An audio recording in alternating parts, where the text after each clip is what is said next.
Добър ден! Радвам се да присъствам на този форум по няколко причини. Първо, защото ми е за първи път. И второ, защото имам известен опит с гастроинтестиналните стромални тумори в контекста на диагностиката от една страна. За това, защото част от пациентите, които са диагностицирани в клиниката, в която работя, са предварително изследвани, без да се подозират това заболяване. За това, защото общо взето това е един от редките тумори на гастроинтестиналния тракт, с който ние се сблъскваме в нашето ежедневие. Мога да кажа, че за себе си направих една ретроспективна справка от материала, който имаме за последните 15 години и се оказа, че относителният дял на ГИСТ или гастроинтестиналните стромални тумори, като присъствие в нашата продукция, тя не е малка, е от порядъка на 4,5-5% като относителен дял спрямо всички останали стомашно-чревни, панкреасни, чернодробни тумори, това, което е нашата ежедневна практика.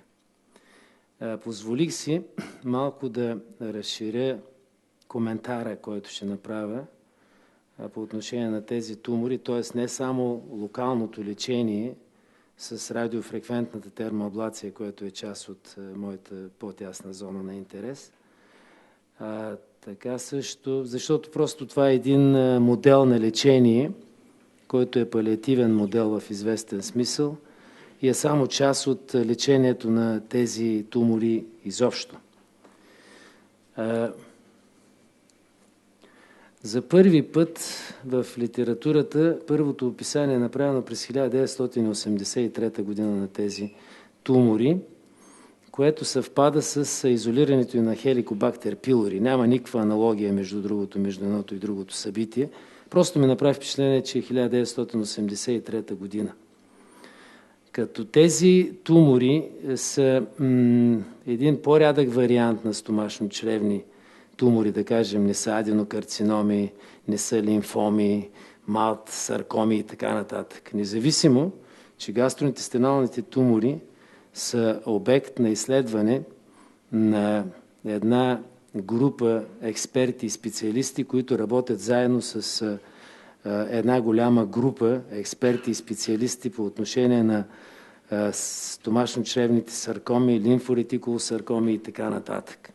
Така или иначе те представляват, имат специфична хистологична тъканна характеристика и особено е важна имунохистохимичната характеристика за това, защото благодарение на имунохистохимичните изследвания, които през последните 20 години бележат страшно голям напредък, става възможно типизирането на този тип и на този тип тумори, не само на тях, разбира се, но и на този, защото говорим за тях, като се определят и различни субтипове на това заболяване, което дава възможност за адекватно лечение в пълен обем, както ще стане въпрос по-нататък.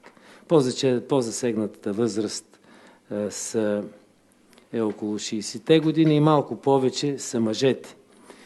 Така или иначе,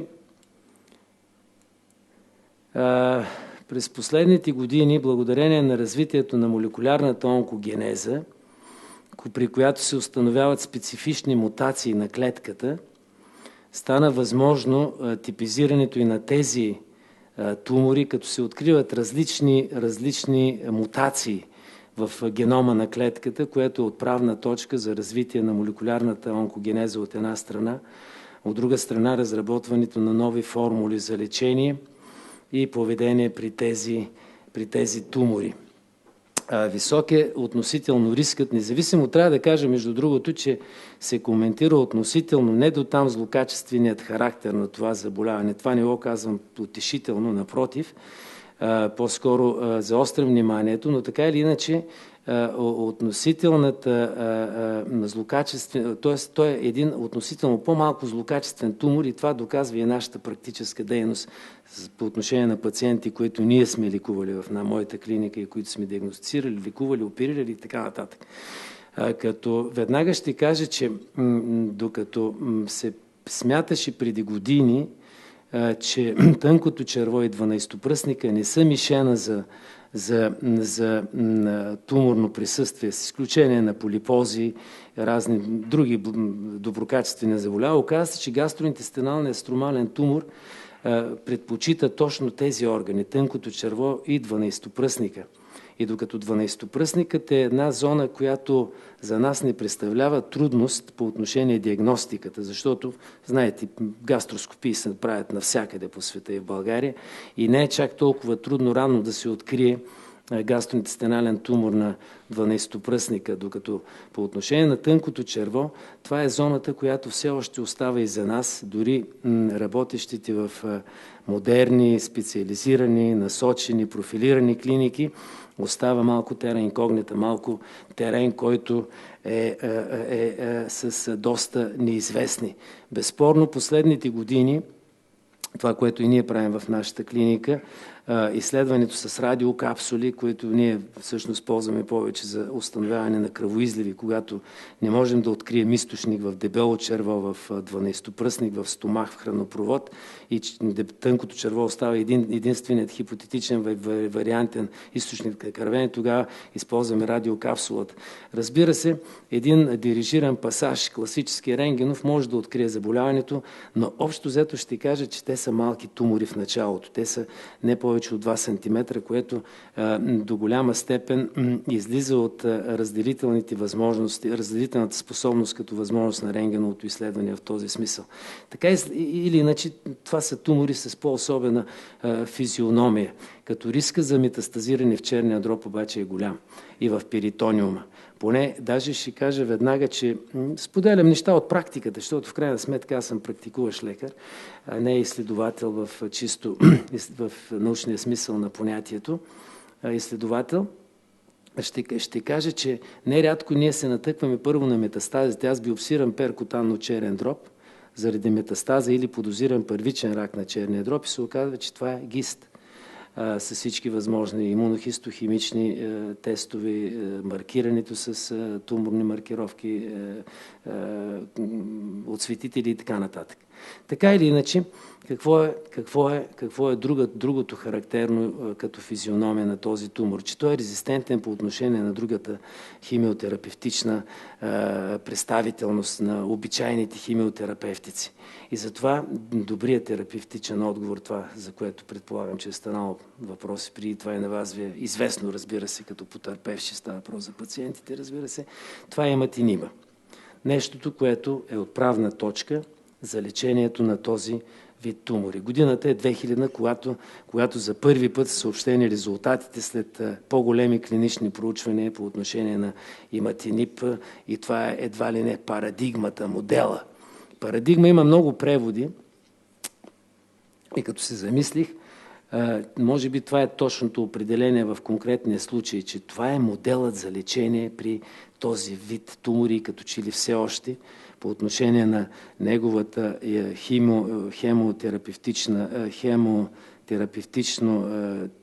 терапевтична отправна точка, като че ли няма друга алтернатива, освен иматиниб и новите, разбира се, за които вие ще говорите, може би видях в програмата сератини, вариации, нали, втора, трета линия и така нататък. Така или иначе, годината е 93-та, когато всъщност се появява на пазара, т.е. когато стартират проучванията, 98 и 2000-та вече са първите съобщения за окончателното лечение, защото наистина един препарат, докато стигне до аптеката и до потребителя, минават някъде около 10 години на фона на големите инвестиции и всичко експериментално, което се прави с плъхове, с доброволци и така нататък. И така, всички тези проблеми, които създават това заболяване, поставят няколко въпроса. на изследователите. Първо по отношение на и разбира се необходимостта, първата отправната точка е необходимостта от изработване на единно становище за поведение при гастроинтестиналните стромални тумори. Тоест, веднага ще кажа, че слава Богу, последните 20 години маркират един своеобразен модел на поведение при всички заболявания. И ние вече не говорим за някакво лечение изобщо. По принцип става въпрос за всички заболявания, особено стратегически заболявания, каквито са, да кажем, в гастроинтестиналната практика лечението на хроничните хепатити, хепатит Б, хепатит С от една страна, улцерохеморагичния колит и онкологичните заболявания, разбира се, за това, защото ние говорим за консенсусно поведение. Тоест консенсуса или споразумението между отделните експерти, които се занимават с дадена нозологична единица, е с еквивалент на закон. И който наруши този закон, попада под ударите на правосъдието. Става въпрос за биологичното, моралното правосъдие, а не рядко и на юридическото правосъдие, разбира се. Така или иначе, за да се изработи този консенсус, се поставят няколко въпроса. Първо по отношение на диагностиката. Образна и хистологична. Образната включва всички образни методи, като се започне от пренебрегваната, все още от експертните големи групи, но струва ми се, това е големия дефект, ултразвукова томография, ехографията. В нашата практика случайно откритите ГИСТ присъствие е било винаги с ултразвук. Скринингови изследвания на различни нива може да започне още от диагностичният център, там, как се казва, специализиран или не. И така. Това е ултразвукова томография, компютърна томография, ядрено-магнитния резонанс, ПЕТ скенерите, разбира се. Тук веднага ще кажа, че хаотичното назначаване на много от тези изследвания нерядко води до объркване и ненужни икономически разходи. Така или иначе, скрининга, аз бих казал, че по отношение на образната диагностика е ехографията. Ще стане въпрос по-нататък и за нейните възможности в разгърнати варианти с Доплер, с контрастно усилване и така нататък. Хистологичната диагноза, да. И там в началото на изследването на това заболяване има доста противоречие, докато не се намесва и молекулярната биология. Ето за това става въпрос. Тогава вече, когато се установява наличието на мутации, когато става възможност хистологичната диагностика да бъде прецизирана с имунохистохимичните маркировки. За всички вас те са известни. Това са маркерите, туморните. Това е C117, C39, специфични за гиста туморното присъствие. Хирургичното лечение, въпросително, резекционно или не. Разбира се, ще видим по-нататък отговорите на тези въпроси. Тук присъства и радиофреквентната термоаблация, за която ще говорим накрая по понятни съображения, и за молекулярната биология, аз го казах, спрегната с туморната маркировка. Така, консенсусът. Това е приетият в Лугано на 21 май 2004 година. От ESMO. Това е European Society of Medical Oncology. Това е групата, на която и аз съм имал удоволствието да присъствам точно в Лугано, но не през 2004 година, а преди 4 години. Това, между другото, е местото, което е любимото на тази организация.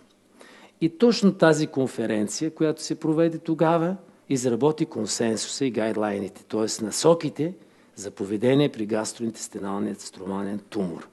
Като това, за което казах преди това, и искам пак да го повторя, е, че това е правилото.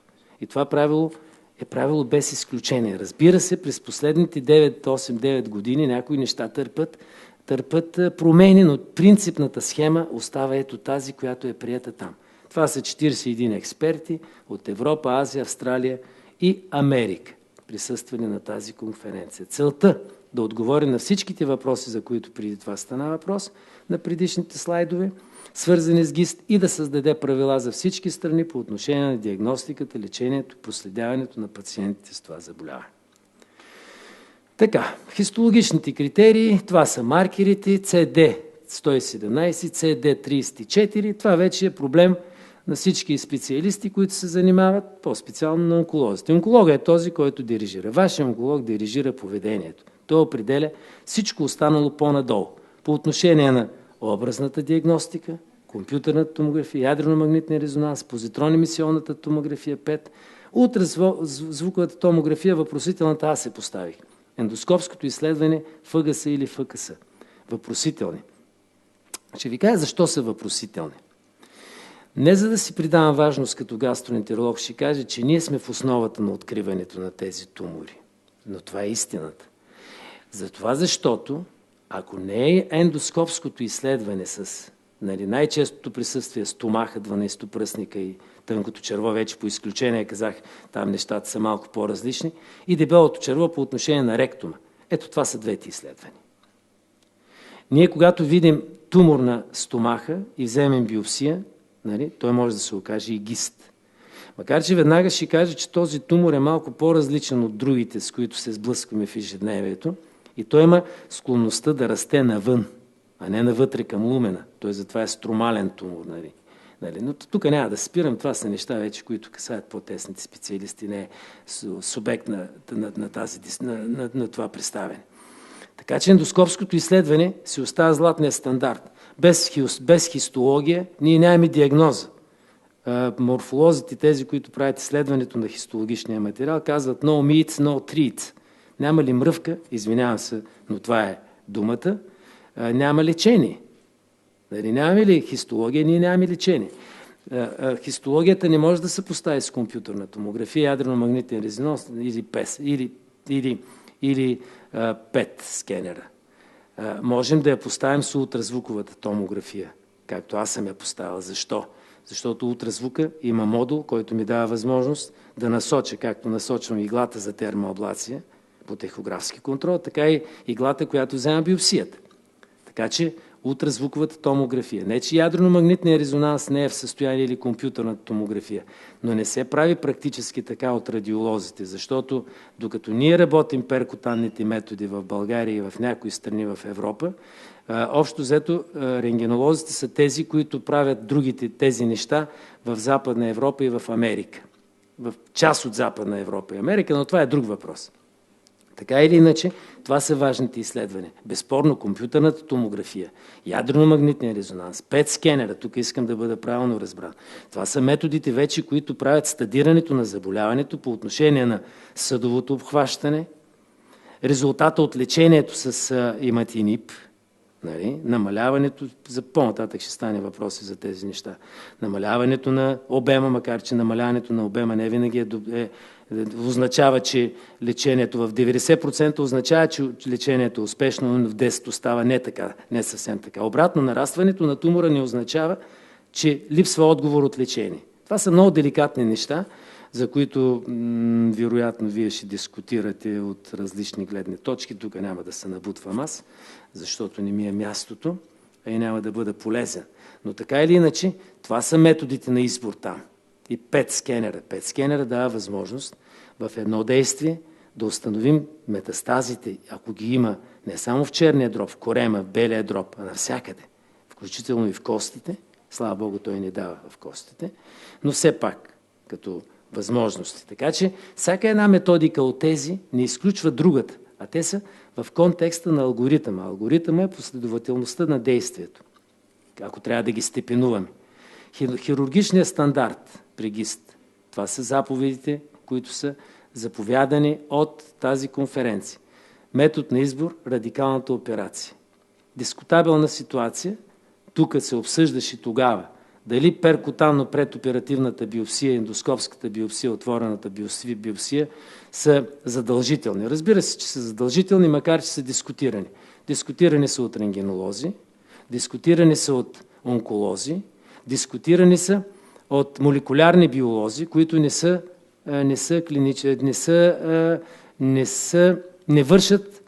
не извършват самите действия. Те не извършват биопсията, а пък хирурзите ги е страх от отворената биопсия. Защо? Защото презумпцията, че този тумор е много кървящ, презумпцията, казвам, хипотезата, че той е много кървящ. Трябва да ви кажа, че в моята практика нямам нито един кървял от биопсия на ГИСТ пациент, а те са 10 От 10 нито един. Докато кървяли от доброкачествени лимфангиоми, да кажем, хемангиом, ангиосарком, нали? Там са по-кървящите. И има резони за това нещо, защото в крайна сметка се оказва, че той не е толкова рисков тумор, или ако ги степенуваме, аз съм готов да застана зад моята позиция, тя е съзвучна с позицията на хора, които имат и тази количествена продукция като моята, и по-голяма от моята, така че гист не е кървящия тумор, който да наплаши да вземем биопсия. Имали сме случаи, само че той е друг, когато се оказа, че е гист на 12-пръстника, запушва изхода на жлъчния канал, симулираше камък в жлъчните пътища, пациента беше пожълтал, 40 годишен Ивайло, нали? И когато ние махнахме целият тумор, с презумпцията, че това е полип на широко кръче, кръвна след няколко часа, кръвенето беше овладяно и се оказа гастроинтестинален стромален тумор на 12-пръстника, който запушва като тапа изхода на жлъчния канал и пациента беше пожълтял. Затова ние влязахме да правим РЦП, т.е. да отпушваме жлъчните канали. Така или иначе, този риск не съществува в клиничната практика. Разбира се, тук е годината 2004. От тогава до сега са минали много години и нещата са преосмислени. Адювантната химиотерапия.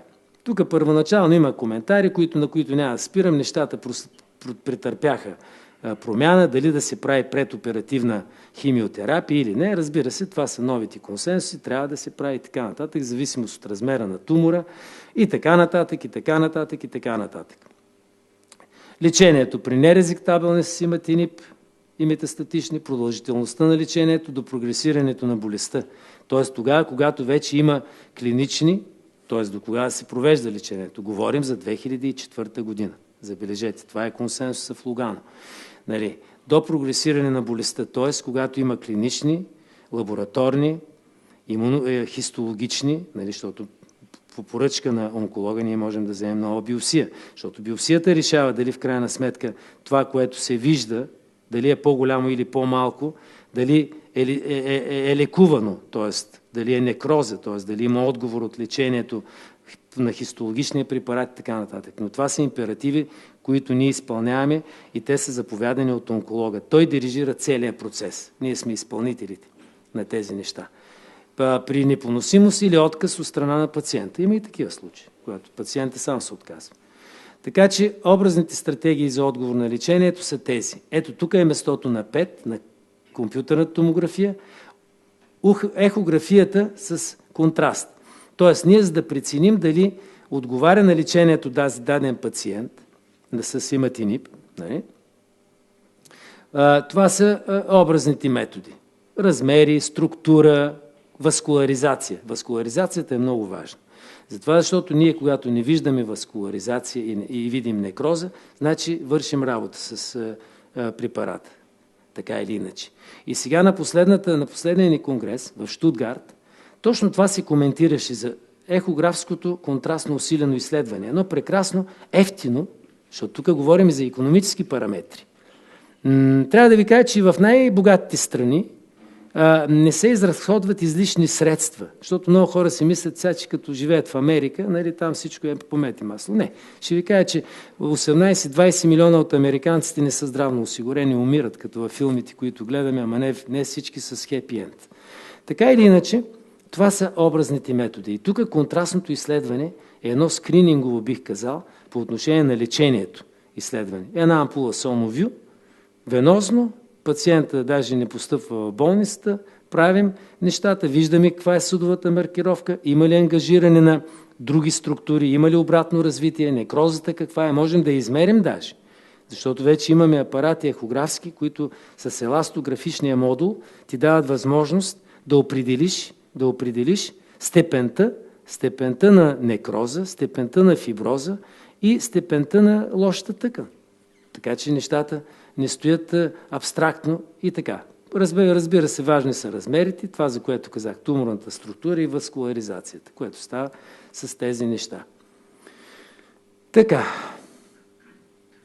Тук вече моделите, които пак са коментирани там, че при прогресиране на заболяването, нали, нарастване на неоперирания тумор, метастазирането в черния дроб, какво предполага? Увеличаване на дозата на цитостатика, частична резекция на тумора, нали, това като поведение. от консенсуса, изработен в Лугано. И радиофреквентната аблация, и перкутанната алкохолизация на туморите влиза в съображение в общия панел на палиативно поведение, нали, което е път към радикалното, дай Боже, то да се случи и да завършат нещата с щастлив край. Така. Това беше за ГИСТ. Позволих си тези отклонения, не за да ви разяснявам нещата. Предполагам, че на вас като една организация с опит, предполагам вече не малък, тези неща общо взето са известни. Позволих си да ги кажа повече на себе си, защото говорим конкретно за гастроинтестинални стромални тумори. Колкото до радиофреквентната аблация, трябва да ви кажа, че тя е част от общата схема или общия панел в конкретни измерения, разбира се, като лечение на метастази и първични тумори в черния дроб. Първо трябва да ви кажа, че прицелният орган е черния дроб, когато говорим за радиофреквентна термоаблация. Тоест, там действаме ние. Това е при нерезектабелни тумори, това изобщо става въпрос, не само за ГИСТ, като предимната локализация е черния дроб. Целта е деструкция или редукция на обема, т.е. да некротизираме по асептичен път туморната тъкан до степен такава, че тя не е витална, т.е. тумора загива, ние продължаваме. Тогава, когато има оперативен риск, т.е. не може да бъде изпълнена технически операцията по отношение на черния дроб, това предполага, разбира се, наличието на съответна апаратура и технически умения на персонала, който работи с тази апаратура. Между другото, трябва да имаш лиценз, и те са специализирани лицензи за работа с всякакви варианти, нали, защото тук говорим за радиофреквентна аблация, т.е. за термичното радиофреквентна, високочастотна термоаблационна методика. Има най-различни методики, има криотерапия, зависи от генератора, има лазерни генератори, с които фактически извършваме аблацията. Тя е лазерна аблация, за разлика от радиофреквентната. Зависи от генератора и всичко това устойностява по различен начин самата манипулация. Трябва да ви кажа, че крайният ефект на базата на опита, който имаме ние и световният опит, защото ние не сме абстрактни някакви да твърдим, че ние сме единствените и можем да правим това и затова резултатите са най-добрите и така ли. Не, те са съзвучни с резултатите от световната практика. Тоест, че крайният коефициент на полезно действие е еднозначен. Ще ви кажа само като практически измерения, радиофреквентната аблация, с която ние работим основно, в трите и разновидности. В единия случай иглата струва 800 лева, когато работим с една игла. Това е когато генераторът е високочастотният система Интегра, за която ще стане въпрос, ще покажа диапозитите. Моите слайдови са фактически с този апарат. Освен това, ние разполагаме и с апарат Целон, който е монополарен, пак на принципа на радиофреквенцията. Там иглата струва 1800 лева. Другия вариант, който го има във вашата програма, между другото е страхотно направена. Разгледах брошурата, наистина много интелигентно спрегната с изводите, които са направени на тази конференция международна. Между другото, тази международна конференция е нещо като продължение на другото, което изложих през 2004 година, но с някои иновации по отношение поведението, нали, като адювантна терапия, т.е. започване на лечение преди, нали, там след 3 месеца резекция и така нататък. Разбира се, това вече си го коментират онколозите. Нали, ние не се набутваме там. Нали, ние се отзоваваме, когато те напотърсят, те натърсят. Така.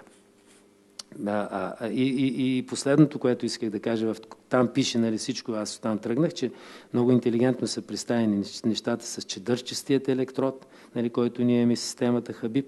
Той е около 2000 лева тази игла.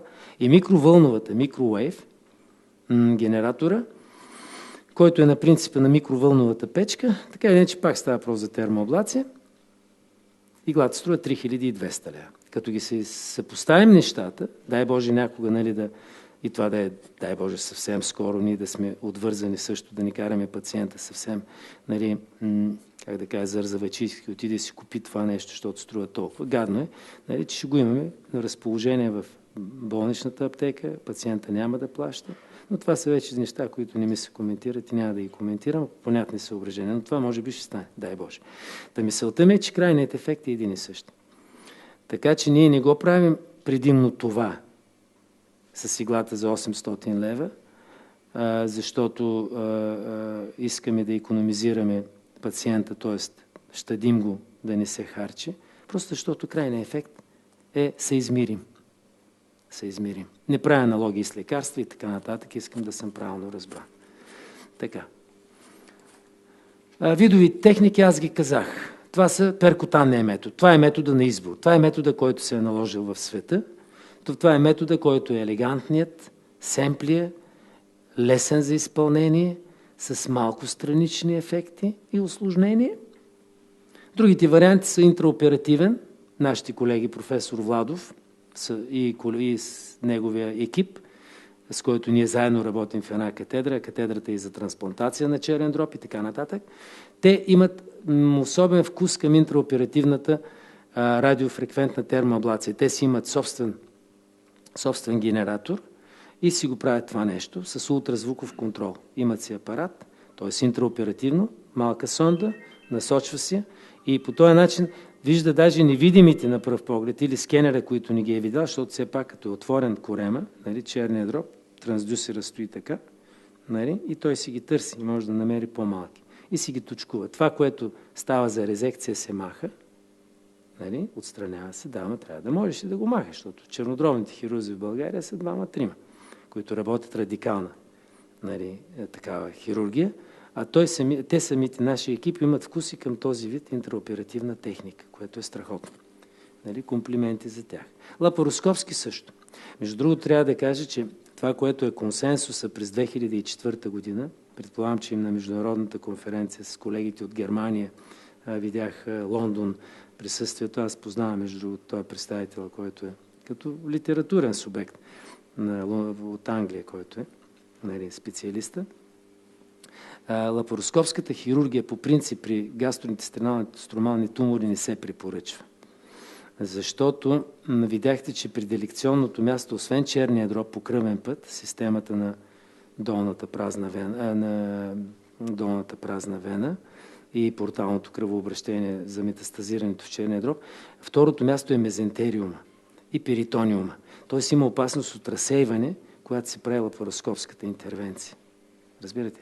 И затова лапароскопската хирургия не се препоръчва при отстраняването на тумор. Нали, ти го виждаш, той виси там на краченци от тънкото черво и да сърбят ръцете, да влезеш и да го махнеш.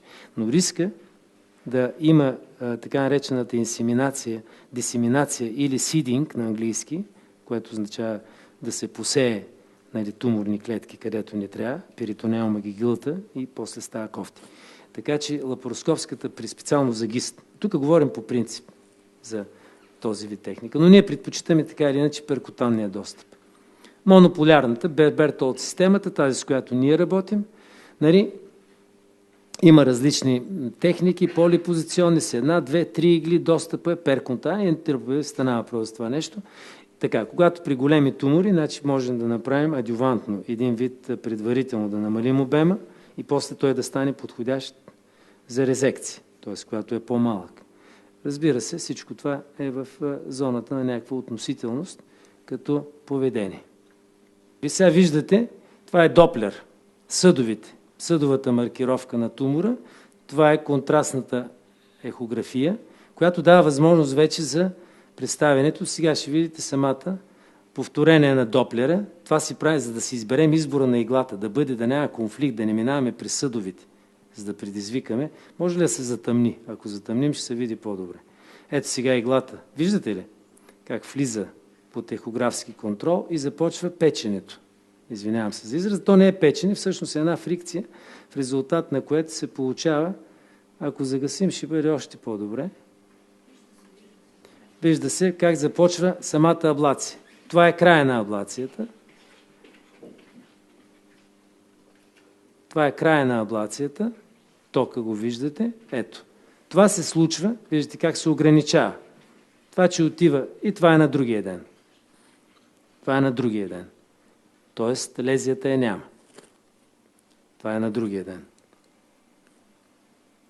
Това е случаят, където правим две неща. В този случай влизаме с иглата. Това е за термоаблацията. Иглата. Виждате, тя е по-централно разположена. Започва аблацията. След няколко минути и тук за краткост на изложението. Това е втората лезия при същата пациентка, доктор къде си, при която правим алкохолизация. Това е другия модел. Значи алкохолизацията също влиза в съображение като вид аблации. Тогава, когато са така, това е целон, системата, прескачаме. Ето сега с двете игли. Това е едната игла при по-голям тумор.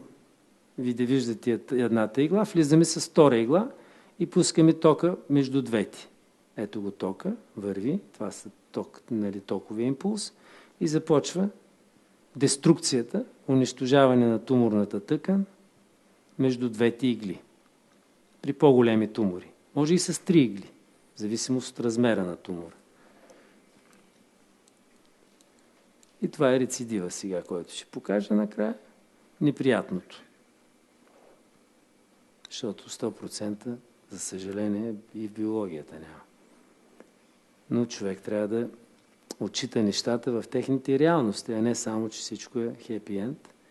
Това, разбира се, не е невъзможно. При този пациент, в крайна сметка, с намаляването на туморната продукция, това вече е истински рецидив.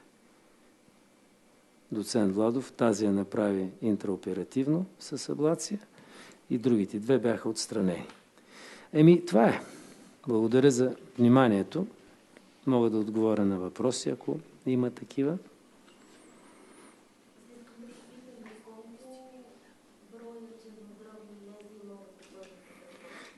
Значи смисъла тук, да, има значение.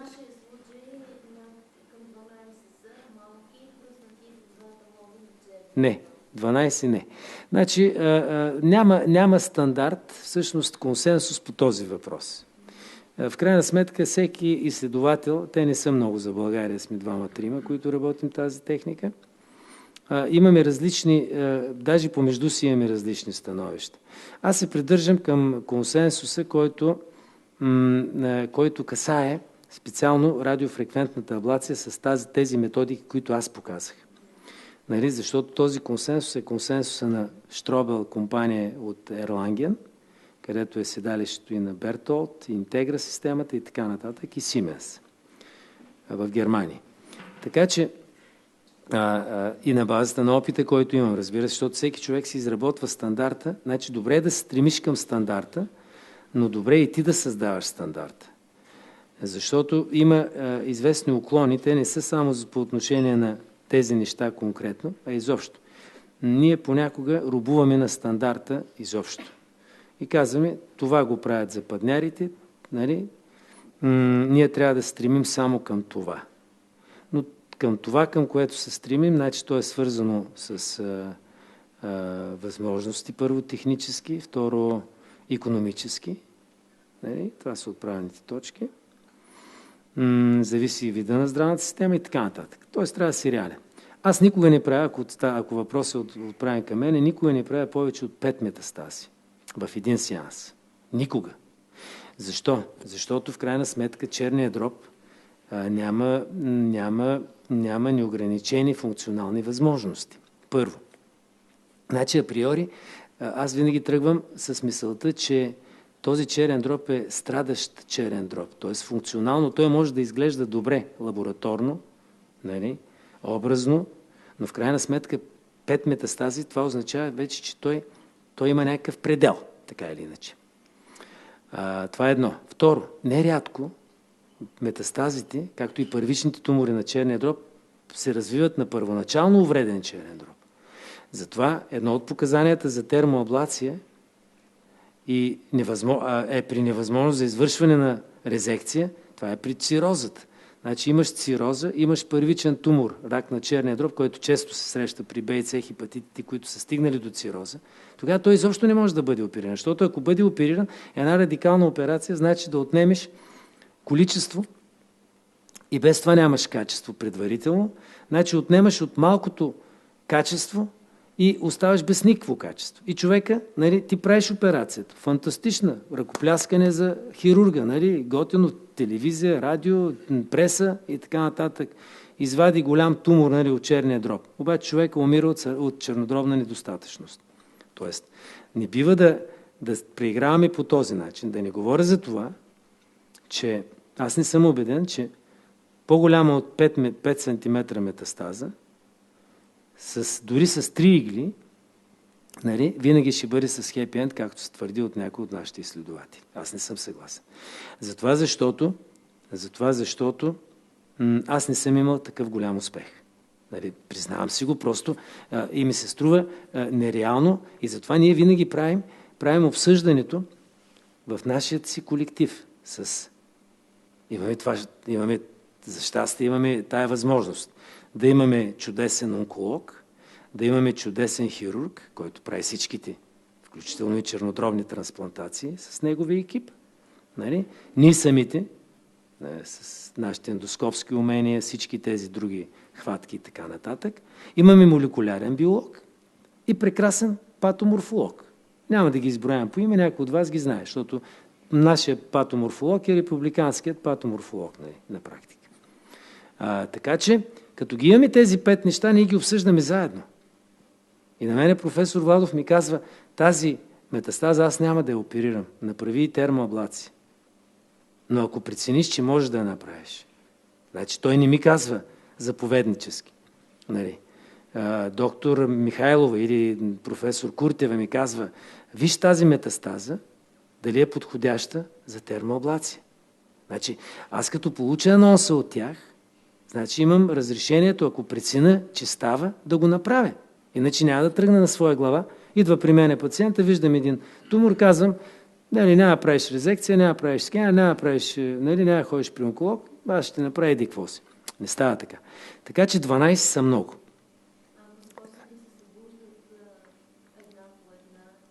Значи може да се прави последователно. Да.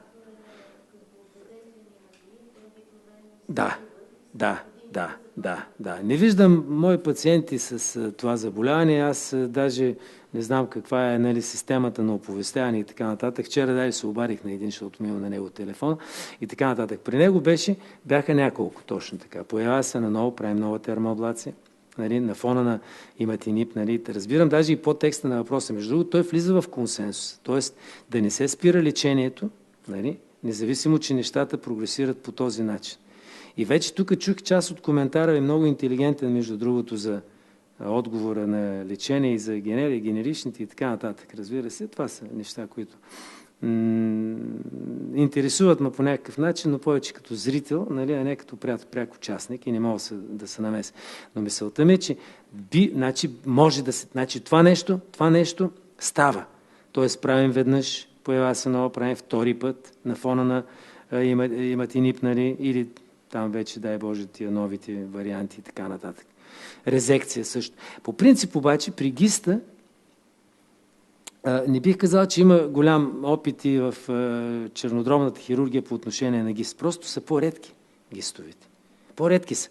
И аз ако направя това, сега ми е хрумна, ще коментираме с професор Владов. Нямах време за всички тези неща, за да видя колко гист метастази той е оперирал. Защото аз мога да кажа колко гист пациенти имам като диагностициране от нас, от мене в частност, нали? И на колко съм правил термоаблация. Това мога веднага. Аз казах 10 са. Да. Един е с стомашен, другия е с дуоденален тумор, т.е. имам ги разпределени, но просто не ми е било в зоната на интерес, ги имам само като статистика за самия себе си. Така че това е възможно. Това е възможно. Но винаги комплексно. И затова пак, нали, моето мислене и моята философия е тази.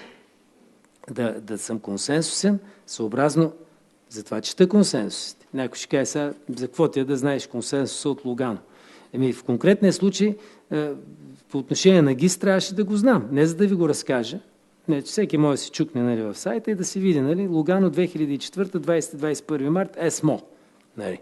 Там има разхвърлено всичко в детайли, нали, и така нататък. Но за мен в случая е важно, нали, за да го правя по правилата. Нали, а пък сега ще го правя още повече, защото чета новите правила в тази, нали, брошура, която ми дадохте. Тоест за мен е по-лесно, нали, защото не може за всеки тумор да го правиш. При нас има много тумори. Аз ви казах, това са 10%, даже по-малко от 10%, 4,5-5% за последните 15 години. Направих си ретроспективна справка. С тези, които ние сме диагностицирали, които са хистологично верифицирани, те са хиляди. Много са. Но той е рядък. Той не е като рака на дебелото черво, чест, не е като рака на стомаха, не е като рака на панкреаса. Трябва да кажа, че ужасна е картината с рака на панкреаса. Един убийствен тумор. Нали, при нас се концентрират нещата, защото имаме и хирургия за тези неща. Така че ГИСТ е назад. ГИСТ е, не го казвам оптимистично за себе си, но пациенти, които имам живи, работят всички. Така.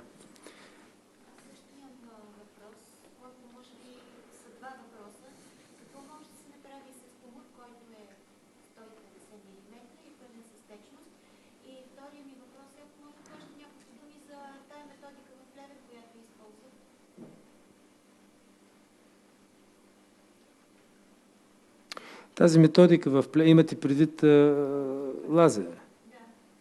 Нямам опит, нищо не мога да кажа, така че после в Плевен трябва да има съобщение за минимум 100, за да има процент, нали, защото процент е за процент, нали, на 100. Ако имат 100, аз не съм чел извадка или публикация, която да цитира резултати, нали, за тази методика, която се прави в Плевен. Иначе и затова не мога да бъда компетентен с отговора. Колкото до 150 мм, по този начин, това е фантасмагория.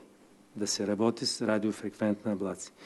Която е течност. Значи вече там нещата са по-деликатни, в смисъл такъв неделикатни, а подлежат на оценка. Ако аз имам такъв тумор, нали, и го обсъда с колегите хирурзи, дали ще го отстранят или не, моята идея, нали, е да вземем материал, да аспирираме, да видим има ли виталитет, ако става въпрос за метастаза. Защото нерядко това са абсцедирали метастази, които нямат виталитет. Имал съм такива случаи. Даже маска на абсцес се оказва тумор, който стои под абсцеса, нали, но девитализиран и има отделни клетки. Тогава поведението е друго. Правиш евакуация, нали, всички тези неща и се коментира резекция. 150 е голямо нещо, 15 см. Така че това нещо, но така или иначе, ако е на фона на лечение, значи лечението върши работа, защото втечняването е, нали, съвсем така формално, булеварно, бих казал популярно, но до някъде вярно, е, че е признак на оздравяване. Втечняването, некрозата. Ние това целим. Т.е. да втечним, т.е. да нямаме солидната, нали, плътна, богата на туморни клетки тъкан, а да я коликвицираме, нали, и до някъде това се отчита. И затова методите, които са PET скенера, компютърната томография с контраст, ехоконтрастната, нали, усилена продукция, ехография, както и ядрено-магнитния резонанс, значи няма кръвоснабдяване, има некроза, значи има ефект от лечението. Показва. Това значи, може би има активност тогава. Така че, ако е единична, обсъжда с хирург, който е резекционен хирург, разбира се, заедно с химиотерапевт, който си отчита ефекта от лечението с иматинип, нали? И този хирург казва, да, аз мога да оперирам. Понякога нещата са деликатни по отношение на локализацията. Нали, защото твърдението, че няма нещо, което да не може да бъде отстранено, не е съвсем така. Но пак казвам, всичко зависи от опита на този, който ще се навие да го прави. А не отворихме и затворихме. Това не върви. Просто не върви вече. Има такива случаи в нашата практика, нали, за колегите или хубаво или нищо, но отворихме и затворихме. А защо отваряш? Просто не трябва да отваряш, защото всяко отваряне значи усложнение. Няма методика, която да ти каже със сигурност, това е така. Нали? И ако има и малко съмнение, тогава така. Но въпрос е, защото има места, където сега като бях в Щутгарт, в Барселона, през месец май имаше конгрес на радиолозите, на инвазивните радиолози, защото в света тези техники и работят радиолози, рентгенолози. Те работят предимно под скенеров контрол, но те работят не в реално време. Тогава, защото трябва да позиционира и в крайна сметка буде на сляпо. Той е позиционирал дълбочина, ширина и така нататък, но не е в реално време. Ето тук виждате иглата, това е в реално време, ръцете са отдолу. Така. И там се коментираше нещо за туморите на черния дроб.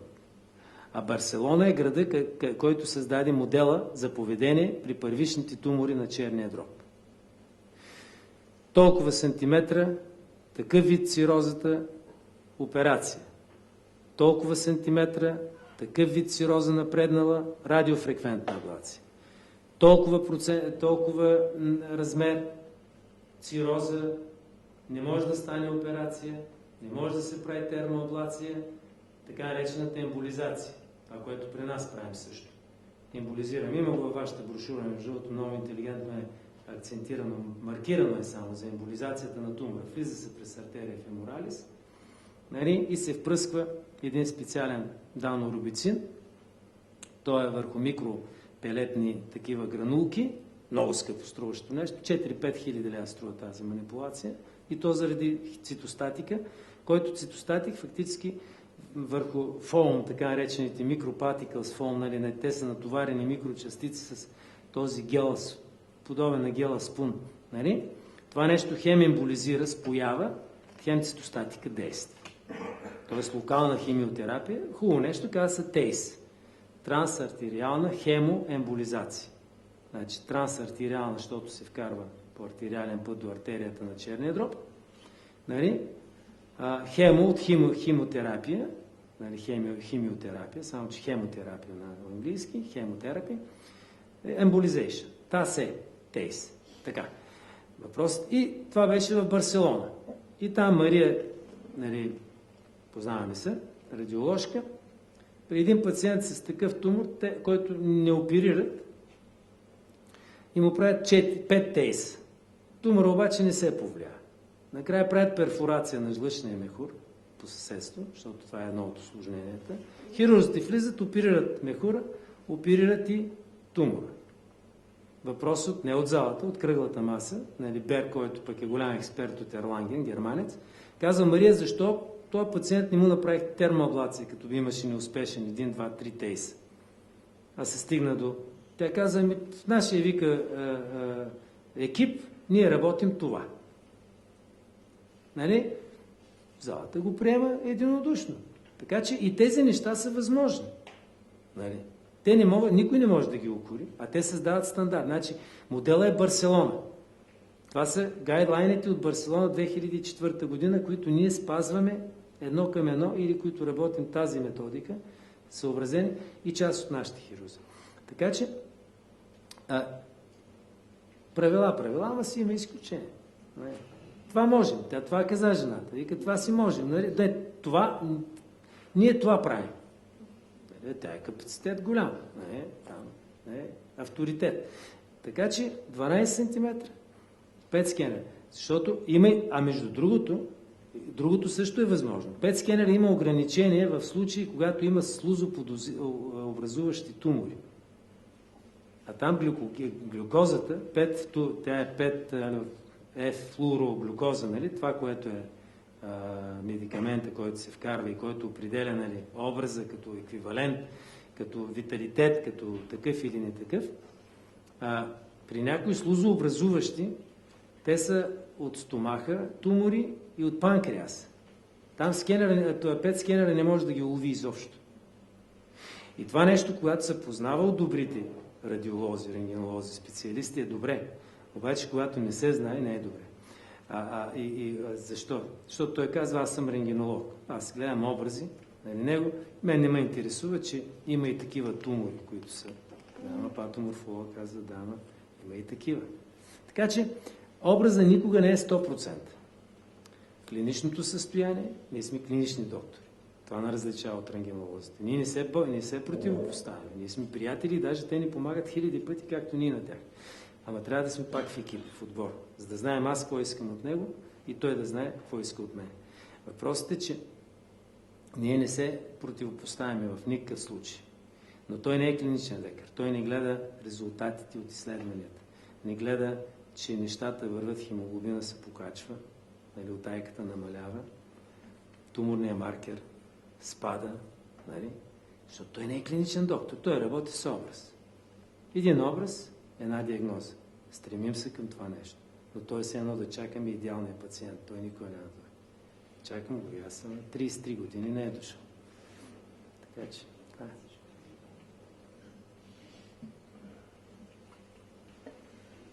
Може ли да ви помогнат да оставите някакви координати за консултация, къде могат пациентите да ви намерят? Да, аз съм си тук, работя на 14-ти етаж, иначе в ДКЦ Спектрумет, телефона там е 922 8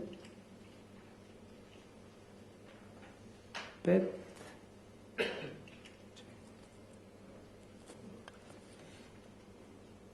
6-7. 9228566. Да. ДКЦ Спектрумет.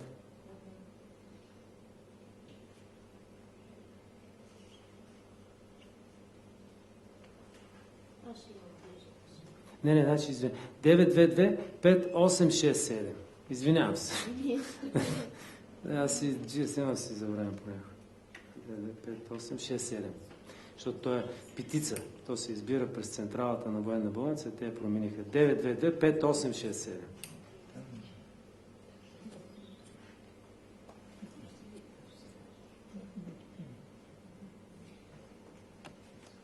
Може ли две думи да кажете за страничните ефекти, после как се чувства човек? На манипулацията самата? Да. Ще ви кажа, че да, това е интересен въпрос. Аз скоро само че в Пловдив. В Пловдив беше, единият ми доклад беше точно на темата усложнение след перкутанни манипулации изобщо. Това включваше един материал от 5000 глупости, от 4500 извършени манипулации. Значи не радиофреквентни аблации. От тези 4500 за период от извадка, нали, които съм направил перкутанни манипулации. Това включва биопсии, дренажи, перкутанни и термоаблации. Термоаблациите от тия 4500 относителният дял беше 650 термоаблации. Значи, като усложнение, говорим за усложнение, нали? Странични ефекти ще ги кажа. Страничните ефекти са субективната страна, нали, на въпроса, докато обективно усложненията, това са най-често по принцип при перкутанните процедури, както при всяка една оперативна интервенция. Това е кървене, инфекция, дисеминация, сидинг, така наречения,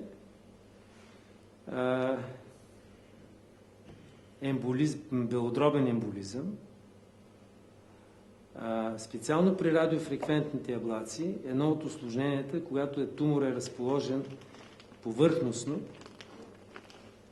в дясно повече, защото все пак черният дроб е повече в дясно, нали? Едно от усложненията, първият ми пациент, между другото, беше такъв преди 10 години, когато направих първата си аблация, първият ми пациент от Бургас, като днес си го спомням нетко, с един голям тумор на черния дроб, първичен на фона на цироза С, хепатитна, неоперабилен, термоаблация, успешна като преживяемост, нали, по-нататък, и направих хемоторакс, значи кървав плеврален излив. Хемоторакс. Това е другото усложнение. Перфорациите са възможни, това са вече грешка на изкуството, самата перфорация. Докато кръвоизлива, нали, може, той винаги ще бъде, този, който не работи, той той ще каже, нали, че не е проблем на манипулатора. Проблем. Не спиш, мислиш го, идваш, отслабваш и така нататък. Преживяваш го. Нали, защото ти си го направил. Перфорациите, така. От всички тези изброени неща,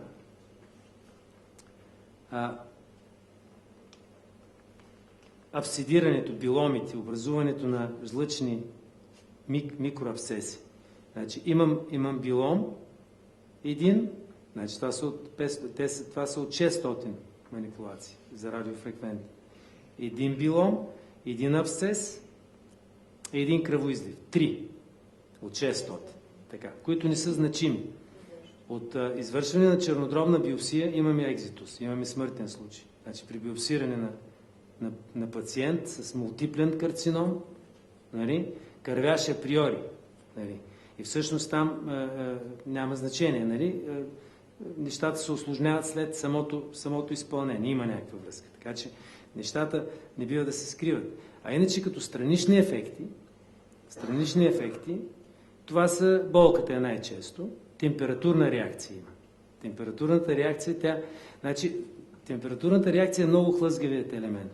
Затова винаги сме на щрек и даваме превентивно антибиотик. Защото се предизвиква некроза. Некрозата е асептична, но така или иначе попадат пирогенни вещества в циркулацията и може да го втресе. Това е като усложнение. Също ги отбелязваме безспорно, но те минават бързо преходно. Правиш орбазон 40 или 60 мг. Има случаи, когато работим с контрасти. Тогава, нали, не знаеш дали е от контрасти, защото понякога правим нещата в едно действие. Даже вземем биопсия и термоаблация. Значи онколога прави така. Онколога е човек, който дирижира целият процес. Искам правилно да бъда разбран. Това са вашите онколози. Хората, които се занимават с химиотерапията и те поръчват музиката. Нали? А ние сме изпълнители. Защо? Защото може поръчката да е нали, примерно имаме 2-3 лези. Обаче едната идва като отговор от 5 скенера, че няма виталитет. Нали, че там са ликвидирани нещата. Другите трябва да им направят термоаблация. Но, примерно, професор Куртева казва, искам хистология, а вземем и биопсия в едно действие. И тогава вече нещата придобиват завършен вид. Но аз не тръгвам да взема биопсия, ако нямам поръчката да го направя. Или отивам директно на термоаблация на 3T. Нали, в този смисъл. Нещо повече. Значи, възможно е гефрир да направиш. Тоест чакаш, докато работиш нещо, гефрира го пращаш от биопсията и ако идва виталитет, удреш и другата. Обикновено, добре е и нея да я направиш, признавам се. Тоест в едно действие. Така че това са страничните ефекти. Емболията е едно страхотно усложнение. При термоаблацията, за слава Богу, е рядкост. Имаме такъв случай на 4-тия ден. Белодробен тромбоемболизъм на 4-тия ден. След извършването на манипулация. Тоест мониторинга не трябва да приключва 24 часа. Така е по консенсус. Наблюдаваме го 24 часа. Клиничната пътека е 3 дена. Привържени са на 3 дни, 72 часа.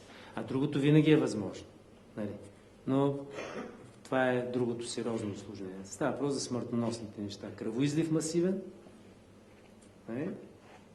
И затова мониторирането е първите 4 часа задължителен хематологичен кръвна картина. Хемодинамичен пулс и кръвна. Проста работа. Вчера дойдох тук да си взема нещо, бях се забрал. Един от пациентите, на един дренаж сме му правили. Той с хипотония, не беше му измерено кръвно налягане. Човек колабира. Нали, няма кръвоизлив, но увреден с тумор на панкреаса и така. Въпросът е, че нали, това са класическите неща. И ехографски контрол. Тоест да погледнем некрозата, развитието, има ли течност в корема, това е най-често кръв след манипулация. Друго не може да бъде. Или тогава може да направим под ехографски контрол, ако има асцит преди това, защото някои са с асцит. Те предварително са с чернодробна болест някаква. И асцита го имаш. И затова първо пунктираме асцита преди манипулацията. Това са триковите. Той е бистър. След манипулацията пада кръвното налягане хемоглобина, правим повторна пункция кръв. Значи кърви. Проста работа. Няма смисъл да прави скенер. Скенер не да е по-голяма информация. И вече контролираш нещата в зависимост от път и така нататък. Пада ли рязко, чакат колегите, отварят и влизат. Това е. А ехографиите с контраст са да ги правите вие тук? Да, правят се по клинична пътека, 32, безплатна, не се плаща контраста от пациента. Не се плаща? Да, преборихме се за това нещо, за да влезе, защото тя влезе, това е вече един маниер, който беше възприет и от експертите в Здравната каса, и то нашите колеги, защото те са хората, които от една страна преценяват, нали, нашите консултанти, които са в касата, дали това да стане. Защото е в рубриката на инвазивните,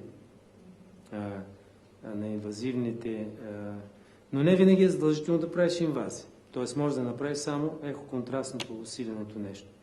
И това се налага, това беше аз пак повтарям, Еврозона в Штутгарт, нашия международен конгрес за ултразвук, се обсъждаха тези неща, защото наистина са деликатни.